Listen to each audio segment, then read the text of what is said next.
నెలు 39:4 నరుని ఆయువు ఎంతో అల్పమైనది, గడ్డి పువ్వు లాంటిది. అడవి పువ్వు ఎలా అయితే వాడిపోతుందో అలాగూ వాడిపోతుంది. ఎందుకు నరుని ఆయువు అల్పమైపోయింది అంటే ప్రసంగి 7:17లో అధికముగా దుర్మార్గపు పనులు చేయటం వల్ల, బుద్ధిహీనంగా తిరగటం వల్ల, నిర్ణయించిన కాలమునకు ముందుగానే చనిపోవటం వల్ల.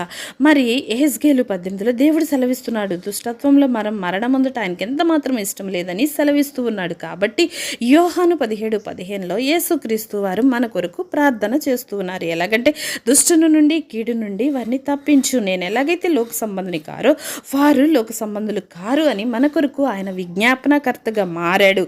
మన కొరకు ఆయన 113వ కీర్తనలో మన పాపముల నిమిత్తం, మన అపరాధముల చిత్తం చచ్చిన స్థితిలో మనముంటే తన మహాప్రేమ చేత క్రీస్తు కూడా మనల్ని బ్రతికించాడు. ఎఫెసీ 2:5లో కేవలం ఆయన కృపచేత మాత్రమే మనము రక్షించబడ్డాము. విశ్వాసం కలిగి ఉండు.